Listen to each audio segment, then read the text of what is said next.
First at 4, prosecutors call it a stunning plot to kidnap Michigan's Governor Gretchen Whitmer. She just reacted to the allegations. I've said it many times. We are not one another's enemy. This virus is our enemy, and this enemy is relentless. What we've learned about the alleged plot and why the governor is putting some of the blame on President Trump. Local 4 News starts now with a breaking news alert. Good afternoon, I'm Devin Skillian. First at 4, the allegations are stunning. Several men accused of plotting to kidnap the duly elected governor of Michigan. Governor Gretchen Whitmer just talked about that alleged plot here on Local 4, and this was part of her message this afternoon.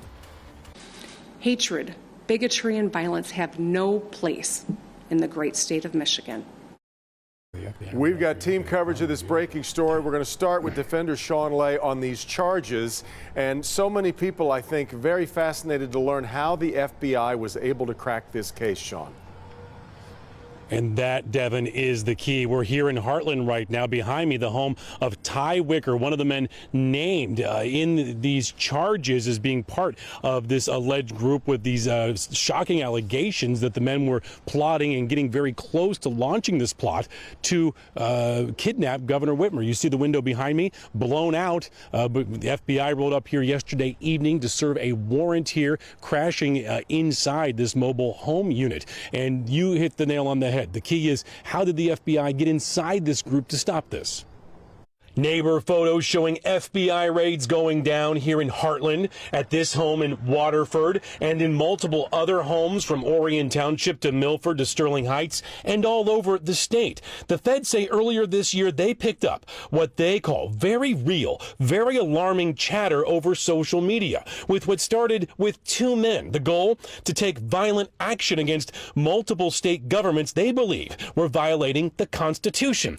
Meetings were held. More members were recruited at a Second Amendment rally at the state capitol. The Fed said a group formed, then settled on a target, Governor Gretchen Whitmer, that they called a tyrant. The plan to kidnap the governor. Adam Fox, Barry Croft, Ty Garbin, Caleb Franks, Daniel Harris, and Brandon Caserta conspired to kidnap the governor from her vacation home in the Western District of Michigan before the November election.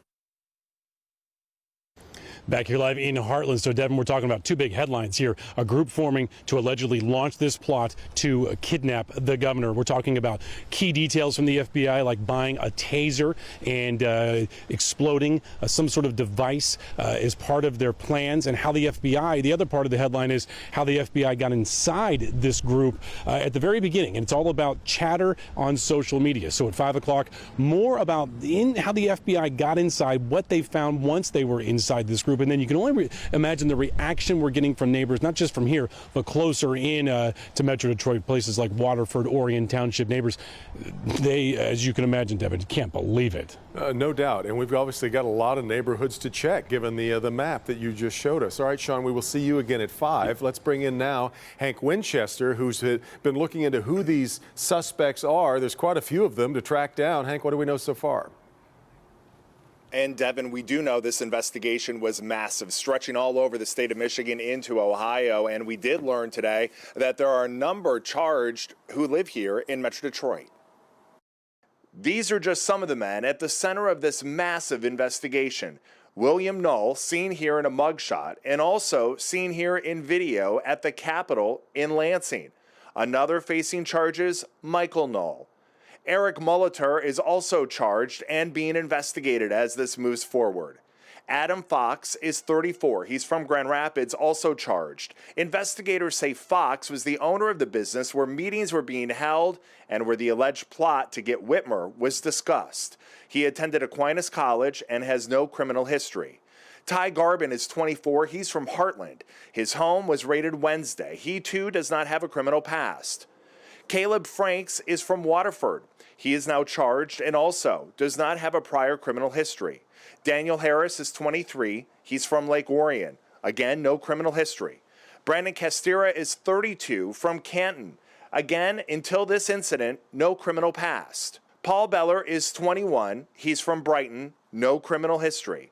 Sean Fix is 38 from Belleville, and like the others, never had run-ins with the law until this investigation unfolded. Ned Timmons is a longtime security expert. He's investigated many hate and militia groups in Michigan over the years and is well aware they've been working to recruit. Well, they want a bigger army, of course. They want to increase their numbers and increase their power and ability to threaten and intimidate people. Back out here live, and Timmons says it is not a big surprise that these groups have been working to recruit and grow in numbers during the last 18 months. He says typically they keep their activity off of the internet because they know FBI agents and investigators are looking there. They do most of their recruitment by word of mouth and then a get together in northern Michigan or other locations where they work to formulate their plans. We're live here tonight. Hank Winchester. Devin, back to you. And so few of them with any kind of criminal history, which means they weren't exactly on law enforcement radar heading into this. All right, Hank, more to come from Hank later on this afternoon. Now, also today, Governor Whitmer acknowledged the COVID pandemic has, of course, been tough on all of us, but she pointed to President Trump for setting a bad example while dealing with a crisis.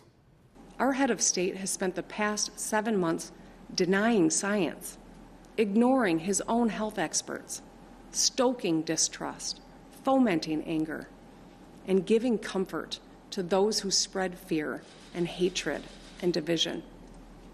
Just last week, the President of the United States stood before the American people and refused to condemn white supremacists and hate groups like these two Michigan militia groups. Now, we've been in Lansing getting reaction from state lawmakers. The governor's relationship with Republican leaders has, of course, been tense at times during the pandemic, but the parties are closing ranks around this case. Here's Mara McDonald. I'm Mara McDonald in Lansing at the Capitol, where the news of the plot against the governor has flabbergasted everybody, whether it is legislators or what you see behind me, a Stand Up Michigan rally. That is the group that has been critical of the governor's executive orders. They just said a prayer for the governor's well-being. We caught up with State Senator Tom Barrett. We are all going to have very significant disagreements with one another. That's what our society and system of government is based upon, is a way of resolving disagreement and having an outcome that can be respected based on the rule of law, the ability to elect different leaders, and respect the outcomes of elections and the governance that results from that. I'll see you back here live at 5 and 6. Mara McDonald, back to you. Okay, Mara, also at 5, Defender Sean Lay will join us once again as he continues to fill in the details around the way that this plot apparently was going to work. At 5:30, we'll hear from the former head of the FBI in Detroit to get his take on these developments. And you can also find our detailed coverage of the timeline and how things unraveled on clickondetroit.com. So keep it right here. Now, other breaking news in a very high-profile case. Lawyer Jeffrey Feiger files a $50 million lawsuit against Southfield EMS paramedics. This suit is in the case of the young woman who was left for dead when she was actually alive. Feiger alleges the paramedics in the case violated Tamisha Beauchamp's civil rights when they declared her dead, only for her to be found alive hours later at a funeral home. Feiger says Beauchamp remains hospitalized and is still, after all this time, in critical condition. We have reached out to Southfield. We are waiting for a response from them. More on that story as well coming up at 5 o'clock. 2 men accused in a robocall voter suppression scheme go before a judge. Jack Berkman of Virginia and Jacob Wall of California charged with several felonies, including intimidating voters. They allegedly sent the robocalls out to Detroit voters, trying to keep them from voting absentee or dissuade them from doing that. Their lawyers deny the men did anything wrong. They argue the robocalls should be protected as free speech. Both were given a $100,000 bond, and they'll be back in court later this month. In that presidential race, we are seeing a new debate over future debates. Right now, it's unclear what's going to happen. The Nonpartisan Commission on Presidential Debates decided to make the October 15th showdown a virtual event because, as you know, the president has come down with coronavirus. Well, this morning, the president said he would not take part in a virtual event, and his campaign manager said he might hold a rally instead. Hours later, the president proposed delaying both upcoming debates until they could be done in person. Democrat Joe Biden was also talking about a delay, but says it's hard to know what he's reacting to. We don't know what the president's going to do. He changes his mind every second. So for me to comment on that now would be irresponsible. I think that if I'm going to follow the commission recommendation, if he goes off and he's going to have a rally, I don't know what I'll do. That's where things stand at this hour. Of course, the timing of the debates only gets more complicated. We're now 25 days until Election Day. All right, right now we need to check on the coronavirus in Michigan. The daily number of new cases is not heading in the right direction. We've just learned the state recorded nearly 1,200 new cases over the past 24 hours. That is another increase over yesterday. New cases have been trending upward, in fact, over the last 2 weeks. The total has broken another milestone, now pushing past 132,000 cases. We're also seeing 22 additional deaths reported, though 20 of those are coming from a vital records review. Hurricane Delta is gaining strength once again as it targets the Gulf Coast. Residents there are going through their storm preparations yet again. In fact, the 6th time this hurricane season. Lake Charles, Louisiana, still recovering from a powerful storm 2 months ago. Residents there now under evacuation orders, getting ready to head for safety. Many people still not back in their homes. They can't believe they could get hit again. Let's check in with Ben Bailey with where the storm is at this hour. Ben. Yeah, Devin, we're about 24 hours away from this making landfall again in Louisiana, and we can start to see the eye in Delta as it makes its way towards the Gulf Coast. Let's go to the satellite. It started out kind of wobbly, but now it's starting to get its act together, and the more symmetrical that eye gets, the stronger that storm is. In fact, when we show you the visible satellite, not only can you see the eye and right down to the sea floor, but you can see those storms sort of rising, those towers around the eye wall, indicating the strength of that storm. It's a Category 2 storm, will probably gain some strength, but then weaken again somewhat as it heads towards the coast. It's showing 3 here, but will likely be a Category 2 with 100-mile-per-hour winds when it makes landfall, so we'll keep an eye on that going forward. Back home, we do have some rain in the forecast, and some of that moisture will be attributed to the possibility of showers on Saturday, even though it's going to be a low impact. We'll look at that and better chances of rain next week, all coming up in a few minutes. Devin? All right, Ben, we'll talk to you then. Still ahead, one of the biggest names in children's television about to tackle racism head on.